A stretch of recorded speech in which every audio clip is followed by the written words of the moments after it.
Dans les prochains jours, les 400 000 inscrits. Mieux encore, mais c'est un logiciel. La communication, mais aussi la perception. On travaille sur des corrélations. Et ça. Bonjour Francis Pisani. Et bonjour Claude. Tu es journaliste, écrivain, consultant. Je t'ai déjà rencontré dans des conférences à Paris. Mais je crois savoir, c'est Marcel qui nous le dit, tu es un éternel voyageur, tu vas voir un petit peu de par le monde, et en particulier dans les métropoles, comment le numérique impacte ces sociétés. Alors effectivement, d'abord j'ai vécu moi-même à l'étranger et je vis aujourd'hui à Barcelone. Mes enfants ont différentes nationalités, j'en ai 3. Et depuis, j'ai vécu à San Francisco pendant 15 ans, où j'ai appris un peu ce que c'était que les technologies de l'information, la production de tout ce que nous voyons aujourd'hui, ou d'une grande partie. Et puis à mon retour en Europe en 2010, j'ai décidé d'aller voir ce qui se passait ailleurs. Parce qu'on nous disait que les technologies de l'information étaient source d'homogénéisation, et ça ne correspondait pas à ce que je voyais. Et donc j'ai décidé d'aller me rendre compte sur place, et j'ai fait un tour du monde de l'innovation qui m'a amené dans 45 villes, dans 32 pays. Et maintenant, je continue à voyager, mais je m'intéresse aux villes intelligentes. Et en gros, l'évolution me paraît importante. À San Francisco, je voyais des geeks et des ingénieurs qui étaient derrière leur écran et qui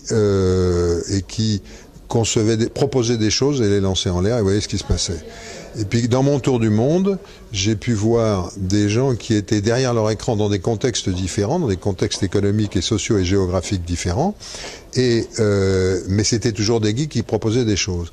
Or, dans les villes, ce qui est extrêmement important, c'est qu'on voit comment les citoyens et les geeks, qui sont obligés de se rencontrer, conçoivent une ville dans laquelle, conçoivent une façon intelligente d'améliorer leur vie, en partie grâce à l'utilisation des technologies, mais aussi en partie grâce au recours aux façons de penser le monde quand on sait comment fonctionnent les technologies de l'information. Alors, penser le monde, ça, grâce aux technologies, avec les technologies, mais pas uniquement du fait des technologies.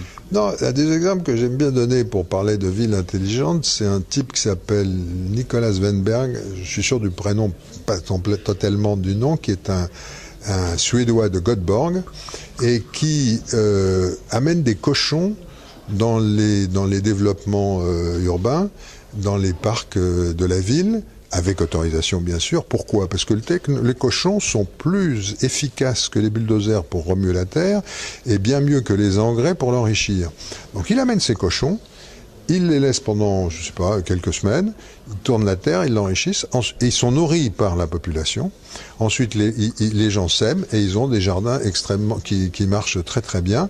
Donc c'est une façon de créer l'agriculture urbaine, qui est une façon d'enrichir, de rendre plus autonome la ville elle-même ou le quartier en question.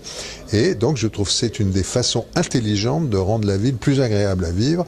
Donc ça va de ça à ce que proposent les grandes compagnies sur les trucs centralisés, et chacun a ses avantages, ses inconvénients, ses limites, et ça permet d'aborder l'ensemble du sujet, toujours dans la relation technologie et gens, et personnes et groupes sociaux. Alors, la ville intelligente, ce serait donc une façon de rendre peut-être les gens plus intelligents ?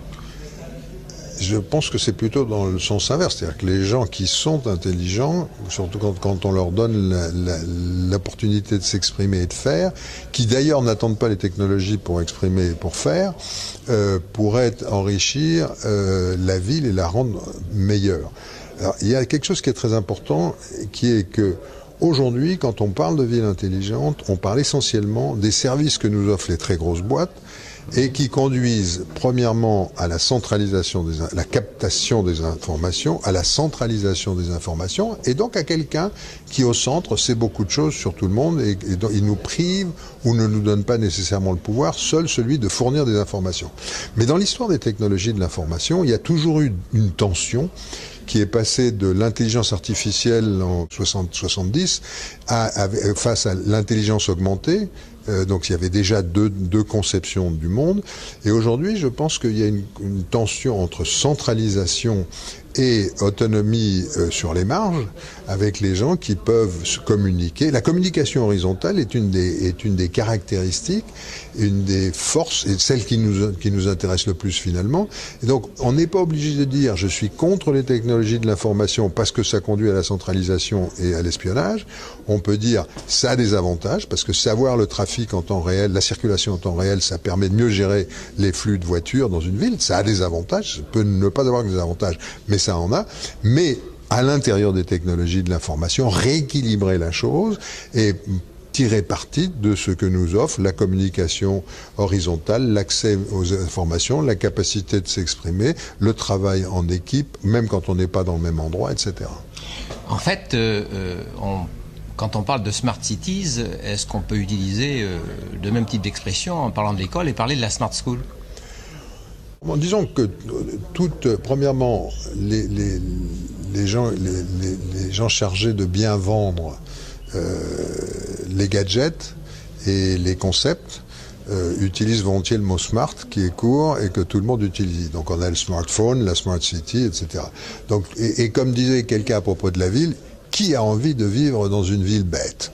Donc, comme pour l'école. Comme pour l'école. Donc c'est une image facile à vendre. Le problème, il est comme toujours dans comment on procède.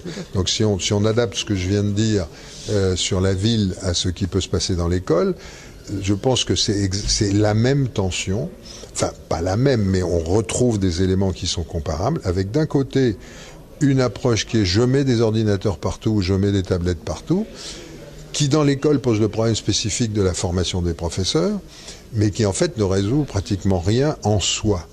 Et le problème spécifique de la formation des professeurs est quelque chose que je connais moins, mais que tu connais mieux, mais qui est essentiel. Et sinon, ce qui est en jeu, c'est comment les enfants, comment les étudiants, comment les jeunes, comment les gens, les apprenants, comme on dit, utilisent ce qui est mis à leur disposition. Ce qui implique un changement fondamental et ce qui est quand je disais penser des technologies de l'information, penser le monde en fonction de ce qu'on a appris des technologies de l'information, ça fait référence très clairement à la notion de hiérarchie, entre autres choses.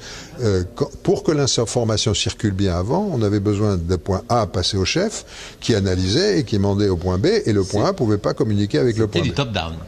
C'était du bottom-up pour que l'information remonte, puis du top-down pour faire fonctionner la machine. Et c'était le système le plus efficace. Mais maintenant, la communication horizontale permet à A et B de se communiquer directement et donc de réagir plus vite et ça appliqué à l'école, ça veut dire que l'étudiant ou l'enfant peut accéder aux connaissances et deux, ils peuvent s'aider entre eux, donc du peer-to-peer, du pair à pair, de l'enseignement ou collaboratif. Et donc c'est des façons de changer les choses.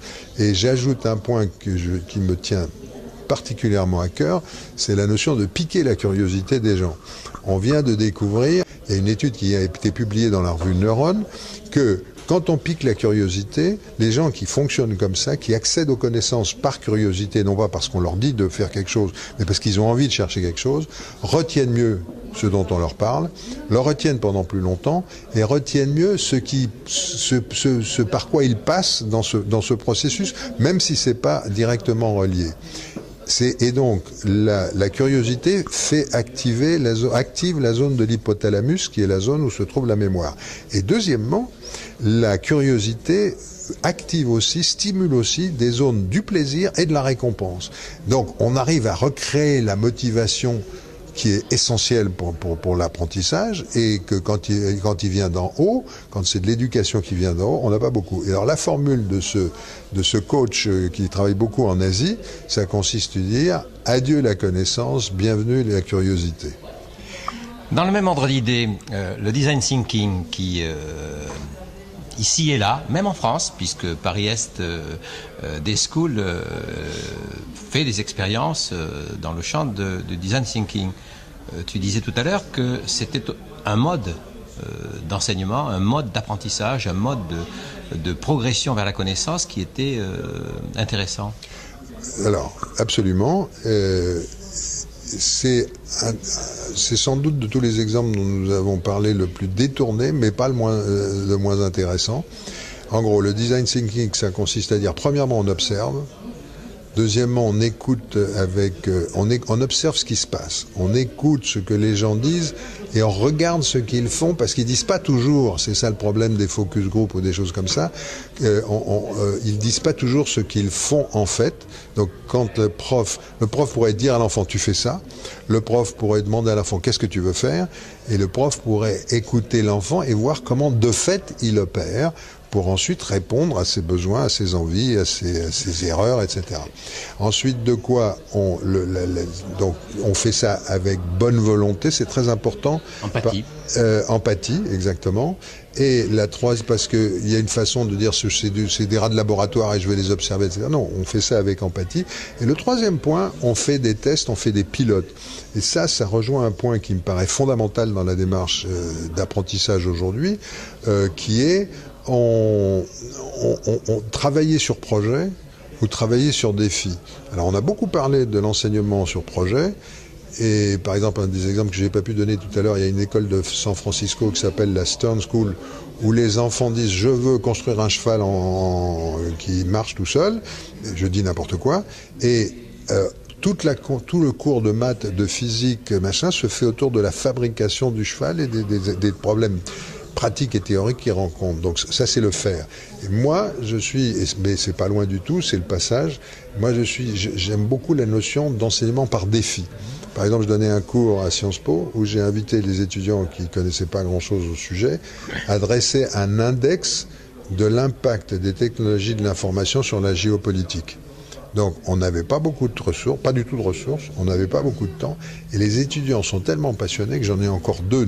J'ai donné mon cours au printemps, nous sommes le 15 décembre, enfin le 10 décembre, j'en ai encore deux avec lesquels on est en train de finir le projet, parce qu'ils sont enthousiasmés par ce truc, de ce défi difficile. Et donc, curiosité, défi, provocation.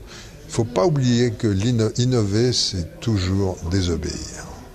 Et en faisant en sorte quand même que l'on puisse faire.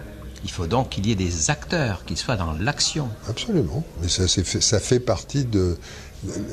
Je pense qu'un des problèmes en France, c'est qu'on a toujours tendance à demander à l'État qu'il fasse quelque chose ou à protester parce qu'il ne le fait pas comme on veut. Et toute la logique de cet univers dans lequel nous rentrons, soit strictement dans le virtuel, soit dans l'analogique, c'est que maintenant nous avons de plus en plus de moyens pour faire.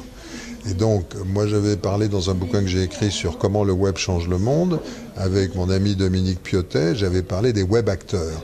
Je pense qu'on est de plus en plus des acteurs, que les enfants le savent ou ont besoin de le comprendre, ou on peut les aider à le comprendre, qu'ils en ont envie, et que le rôle devient d'accompagnateur. Donc on passe de professeur à accompagnateur. Merci beaucoup, Francis Pisani. Merci à toi, Claude. Martin.